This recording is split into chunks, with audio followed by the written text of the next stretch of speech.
안녕하세요. 근절자유시장 투돈연구소입니다. 저번 주에 실리콘밸리뱅크가 파산을 했어요. 미국에서 16번째로 큰 은행이 파산을 했으니까 굉장히 큰 일이라고 생각을 했는데, 가뜩이나 지금 미국의 금리가 계속 올라가는 상황에서 지금 전 세계의 사람들이 파월의 입만 보고 있는 이런 상황에서 SVB의 파산이 끼칠 영향이 클 거다, 아니다, 뭐 이런 식으로 해서 갑론을박이 좀 있었던 것 같아요. 지금은 뭐 거의 마무리 단계인 것 같은데, 거기서 이제 중요한 거는 우리한테도 피해가 있을까? 지금 나한테도 피해가 있을까? 뭐 이런 부분이 제일 중요하겠죠. 그래서 SVB가 파산을 했는데 한국은행은 괜찮을까에 대해서 그냥 제 생각을 한번 정리를 해보려고 영상을 촬영하고 있습니다. 실리콘밸리뱅크는 캘리포니아 산타클라라에 본사를 두고 있고 미국에서 16번째로 큰 은행이라고 해요. 사실 이 기사를 접하기 전까지는 저도 잘 몰랐어요. 이 은행이 뭐 어떻게 있는지, 뭐 어떻게 잘 운영되는지 사실 잘 모르죠. 어떻게 알아요? 아마 막 경제 유튜버들도 마치 자기가 전부터 알고 있는 것처럼 얘기를 하지만 그 사람들도 막 열심히 공부해가지고 영상을 찍고 그랬을 거예요. 근데 저도 실리콘밸리뱅크가 망하고 나서 내 포트폴리오에 어떤 문제가 생길 수 있을까를 점검해 보려고 이제 여러모로 이렇게 알아봤죠. 찾아보고 나서 이제 정리한 거를 지금 말씀드리는 거예요. 실리콘밸리뱅크는 작년 말 기준 자산 275조 정도라고 합니다. 275조 정도가 어느 정도인지 좀 감이 안 잡힐 텐데, 그러니까 우리나라 시중은행의 자산 규모를 22년 9월 기준으로 보면은 이렇게 돼요. 뭐 12월 기준으로 보면 좋지만 아직 결산보고서가 안 나왔기 때문에 9월 기준으로 보면은 국민은행이 517조, 하나은행이 487조, 신한은행이 454조, 우리은행이 441조, 한국스탠다드 차타드은행이 116조, 한국시티은행이 54조. 뭐 이렇게 총 자산이 있는 걸 확인할 수 있어요. 그러니까 실리콘밸리뱅크가 275조 정도 되니까 우리나라 한 5위 정도 된다고 보면 될까요? 그러니까 꽤 큰 은행이라고 볼 수 있어요. 작은 은행은 아니란 말이에요. 미국에서는 16번째라고 하는데, 근데 이 은행이 파산한 이유가 뭐냐면 SVB가 8일날 스타트업의 예금 인출이 많이 늘어나서 미국 국채로 구성된 증권을 매도를 했어요. 매도를 했는데, 이게 스타트업을 대상으로 하는 그런 스타트업과 관련한 그런 은행이다 보니까 이제 스타트업에서 예금 인출이 많이 늘어났을 거 아니에요. 왜냐하면 금리가 계속 올라가니까, 미국의 금리가 계속 올라가니까 이제 자금난을 겪겠죠. 스타트업들도. 그러니까 예금을 많이 해놨다가 그 인출을 많이 했는데, 거기에 따라서 이제 돈이 좀 모자르게 된 거예요. 예금 규모도 줄어들게 됐고 인출은 늘어나고 하다 보니까 증권을 매도해야 되는 그런 상황이었을 거예요. 그래서 이 과정에서 매도를 했는데 하필 미국 국채 장기채에다 이렇게 투자를 했던 거죠.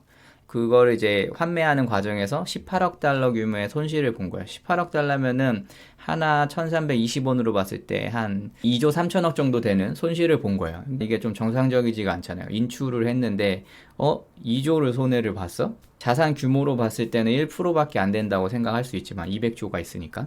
근데 이거 뭔가 좀 이상한데? 이렇게 된 거죠. 근데 이거를 이제 발표를 하니까 벤처 캐피탈에서 SVB에 맡긴 자금을 인출해라 뭐 이렇게 얘기를 했던 것 같아요. 그래서 뱅크런이 발생을 했고 주가가 폭락하고 나스닥이 10일에 SVB 주식 거래 중단을 시키고, 그 다음에 굉장히 빠르게 캘리포니아 금융보험이 혁신부에서 연방예금보험공사를 수신자로 지정을 해서 야 니네가 돈 다 맡아가지고 이거 다 청산해서 돈 다 돌려줘 이렇게 했던 거죠. 그래서 이 과정이 44시간 정도밖에 걸리지 않았다고 해요. 제가 처음에 기사 봤을 때는 48시간도 채 걸리지 않았다고 이렇게 봤는데, 오늘 기사 보니까 이거를 44시간 정도밖에 걸리지 않았다고 하더라고요. 굉장히 빠른 폐쇄 조치였죠. 근데 아쉽게도 국민연금도 실리콘밸리뱅크 주식을 10만 795주가량 가지고 있다고 합니다. SVB 그룹의 주식이겠죠. 10만 795주가량 갖고 있는데 손해액이 한 300억 정도 된다. 그리고 나서 시그니처 뱅크도 폐쇄를 했어요. 암호화폐 전문 은행이 시그니처 뱅크도 부실 위험이 있다 해서 뱅크런이 발생하기 전에 미리 폐쇄 조치를 했다고 해요. 시그니처 뱅크의 자산은 지난해 말 기준으로 약 114조 원 정도 됩니다. 결코 뭐 작은 은행들이 아니죠.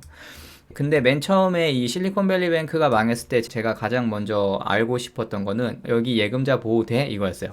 왜냐면 이제 저축은행에 대해서도 제가 얘기를 많이 하고 파킹 통장에 대해서도 얘기를 많이 하고, 저도 갖고 있는 포지션이 지금 거의 대부분이 지금 현찰이기 때문에 작년에 이제 금리가 좋았을 때 은행에 거의 다 묻어놨기 때문에 이거 은행끼리 막 연쇄부도 되는 그런 가능성도 있지 않을까 생각해서 이제 그런 부분을 알아봤는데, 실리콘밸리뱅크가 맨 처음 망했을 때 나온 기사는 25만 달러는 예금자 보호가 된다. 한화로 3억 3천만 원 정도는 예금자 보호가 되고, 그리고 그 이상은 예금자 보호 못 받아, 이렇게 된 거였어요. 근데 이제 스타트업들이 돈을 3억 3천만 맡기진 않을 거 아니에요. 굉장히 많은 돈을 맡길 텐데, 예금에 들어있던 돈이 약 200조 정도였고 거기에 86% 정도가 예금자 보호가 안 되는 그런 돈이었단 말이에요. 보통은 예금보험공사도 우리나라도 비슷하지만 예금보험이 안 된다고 해서 그 돈만 딱 잘라서 안 주는 거는 아니란 말이에요. 이 은행을 청산을 해가지고 남은 금액을, 예금보호를 받지 못하는 금액을 돌려주기 위해서 이렇게 분배해서 준단 말이죠. 얘네는 충분히 자산이 275조 정도였으니까 기업의 가치를 제대로 인정받으면은 물론 뭐 다 돌려주겠지만, 이런 망한 은행을 그 금액에 딱 사들이려고 하는 사람은 없겠죠. 없을 테니까 이거 어떡하냐 했는데 굉장히 이것도 발빠르게 처리를 한 것 같아요. 그래서 현지 시간 12일에 제니 옐런 미국 재무장관은 예금을 완전히 보호하는 방식으로 SVB 사태를 해결할 수 있다, 이렇게 밝혔어요. 그러니까 예금자 보호가 안 되더라도 너네 돈은 다 무사할 거야, 이렇게 얘기를 했던 거죠. 다만 뭐 주가나 니네가 짓고 있던 채무는, 그러니까 빚은 갚어, 그리고 주가는 우리가 뭐 어떻게 해줄 수가 없어, 뭐 이런 얘기를 했던 거죠. 그러니까 우리나라도 국민연금이 한 300억 정도 물려 있다고 하는데, 이제 그거는 뭐 주식이니까 당연히 보상을 받지 못하겠죠. 네. 아무래도 연쇄부도로 진행이 될까봐 빠르게 진행을 했고, 이게 신용을 바탕으로 돈을 주고 돈을 빌리고 하는 구조다 보니까 여기 망했는데 우리도 망하는 거 아니야? 예금자 보호 못 받았다고? 그럼 우리 돈 예금자 보호만 남기고 다 빼야지? 막 이런 식으로 하면서 사람들이 다 뺀다고 치면은 연쇄부도가 있을 거 아니에요. 그러니까 그거를 막기 위해서 빠르게 조치를 한 것 같아요. 조치를 한 것 같은데, 뭐 미국 상황은 미국 상황이고, 거기에 맞춰서 이제 한국도 이제 거시경제금융현안 간담회라는 걸 열었죠. 그래서 기획재정부 장관 추경호 장관님과 금융위원회 위원장, 금융감독원장, 한국은행 부총재 이렇게 모여서 이거 어떻게 해야 되냐, 한국 금융이 문제가 되냐, 뭐 이런 거를 회의를 한 것 같아요. 그래서 이제 그 기사도 제가 찾아보니까 결론적으로는 그런 거예요. 한국의 금융 시스템 리스크로는 확산되지 않을 거다. 하지만 지금 시장 변동성이 높아져서 불안하니까 우리가 모니터링은 강화하겠다, 뭐 이런 거였던 것 같아요. 그렇게 이 네 분이 얘기하는 거는 다 똑같은 것 같아요. 우리나라 금융권은 문제 없다, 더 모니터링 강화하겠다, 뭐 이렇게 다 똑같은 것 같아요. 똑같이 얘기를 했는데, 근데 당연히 정부 인사 관련해서는 야 우리 위험하니까 다 도망가, 돈 다 빼, 이렇게 어떻게 얘기를 하겠어요. 아무리 위험하더라도. 왜냐면 지금 모바일이 굉장히 발달됐기 때문에 뱅크런이 예전보다 더 빨리 일어난단 말이에요. 그러니까 나라에서 발표하는 거는 당연히 안전하다라고 얘기를 할 수밖에 없겠죠.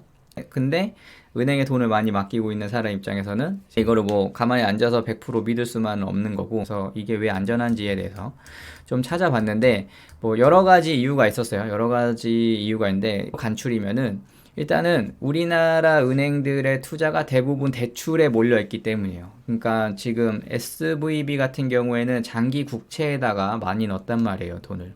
근데 걔네들도 리스크 해치 때문에 넣었을 거라고 저는 생각을 해요.